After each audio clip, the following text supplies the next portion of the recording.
Stay connected to the world around you. KPBS brings you trusted news, compelling stories, and in-depth reporting every day.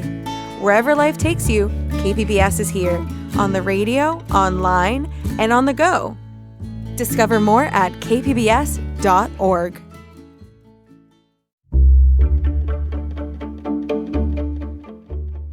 Good morning, I'm Lawrence K. Jackson. It's Wednesday, August 27th. Why are people living at San Diego's camping sites for the homeless suing? More on that next, but first, the headlines.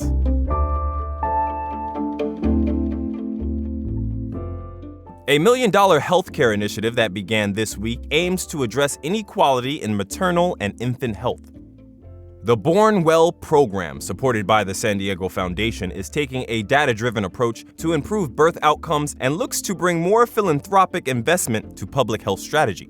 Around 38,000 babies are born annually across the county. Around 1,500 of them are considered high risk. An initial $1 million has been committed with plans to expand access to doulas, midwives, prenatal, and postpartum care. Things should be a bit more mild over the next 48 hours weather-wise. The coast today will be mostly sunny with highs in the 70s and inland areas will range anywhere from 78 to 82 degrees. On Monday, thunderstorms caused some damage in our mountain and desert areas with downed power lines and road closures. The rainfall brought more than 3 inches in some areas and prompted flash flood advisories. The city of San Diego is trying out a new trash collection program that also serves as a job opportunity for people experiencing homelessness. The Follow the Compost Pile project wrapped up a pilot program last week. People transitioning out of homelessness were hired to pick contaminants out of organic waste in the city's green bins. Plastic bags, scrap metal, glass bottles, and other items can ruin organic compost. The new initiative is part of a campaign this fall to inform city residents about what can and cannot go into green bins. From KPBS, you're listening to San Diego News Now. Stay with me for more of the local news you need.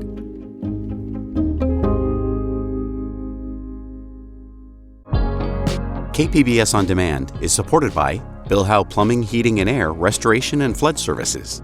Family-owned and operated for over 4 decades, Bill Howe has been serving the plumbing, heating and air, and water damage needs of the San Diego area since 1980. With their fleet of trained professionals, Bill Howe has the ability to service all major and minor plumbing and HVAC emergency needs 24 hours a day, 7 days a week.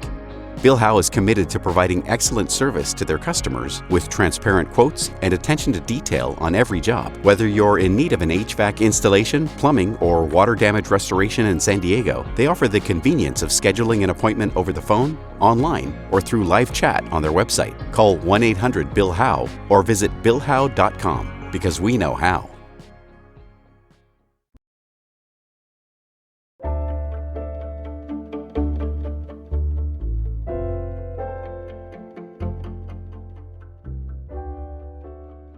Some residents of San Diego's camping sites for homeless people say that conditions are inhumane. Reporter Tammy Murga says they are now suing the city, asking for improvements.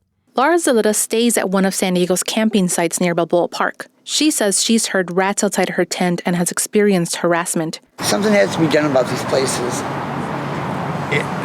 At times I felt I was safer sleeping on the street than I am in there. Zaletta and 7 other homeless people are suing the city of San Diego and 2 organizations it hired to run its safe sleeping camps. Residents allege in the lawsuit that camps are rodent-infested and lack adequate food, shade, and shelter. In an emailed statement, spokesman Matt Hoffman says the city takes claims of any unsafe conditions seriously. He says they have increased pest control services and have cleanup protocols at the sites. The city declined to comment on the lawsuit. Tammy Murga, KPBS News.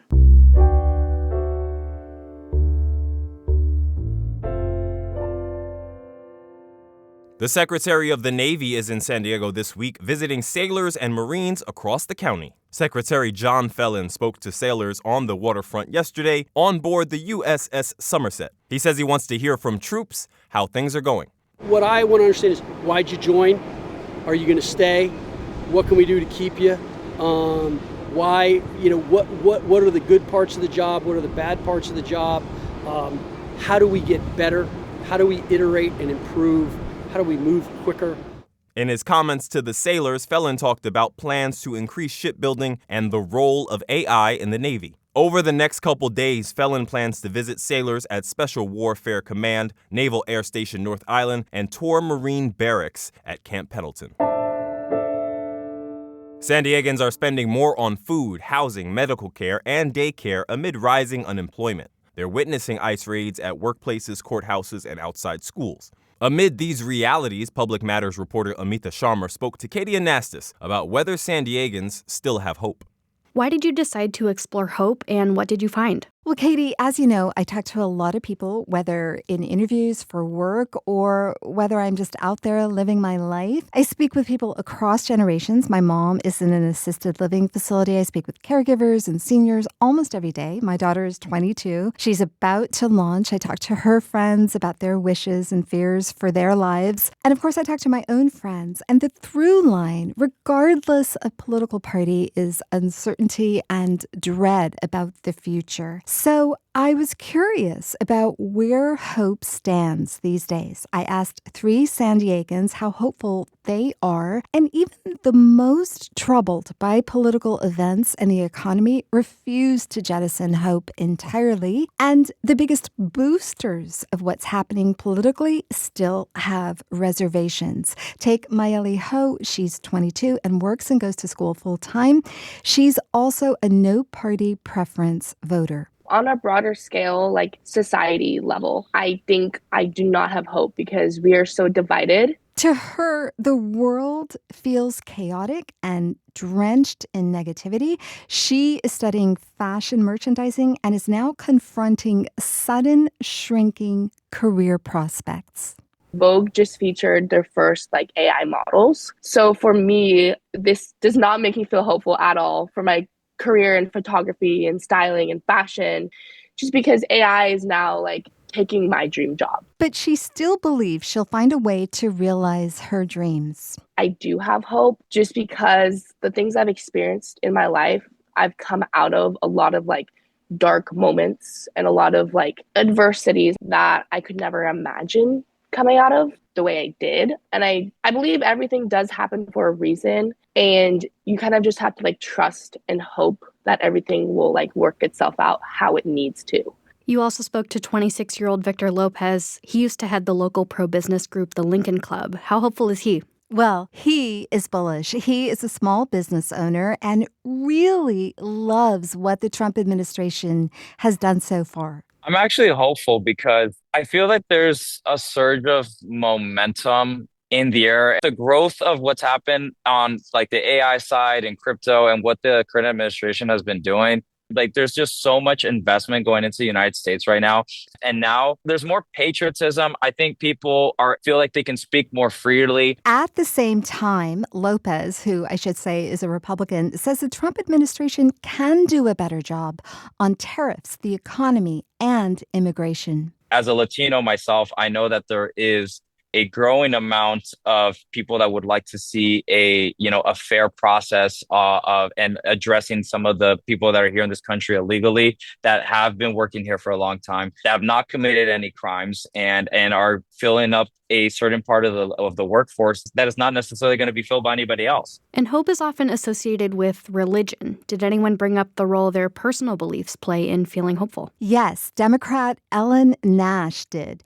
She's a pastor's daughter, born and raised in the church. Her optimism is powered both by scripture and the past. The 400 plus years of history that shows if you hold on to hope and faith, that you will win at the end. But unlike other times in history, Nash does not believe any one leader will surface to show the way out and to get to that win. The hope, the evidence that we now are going to create for the next generation is based on all of us, from a boycott to having a community gathering in your home to creating these self-care spaces. And Katie, I just want to add that next Tuesday, we'll hear from the experts on where to find hope, the importance of hope, and how hope has to be paired with action in order to bring about change. Amita, thank you. Thank you, Katie. That was KPBS's Amita Sharma speaking with Katie Anastas. That is it for the podcast today. As always, you can find more San Diego news online at kpbs.org. I'm Lawrence K. Jackson. Thanks for listening, hanging out, and subscribing. By doing so, you're supporting public media, and I want to thank you for that. Have a great day.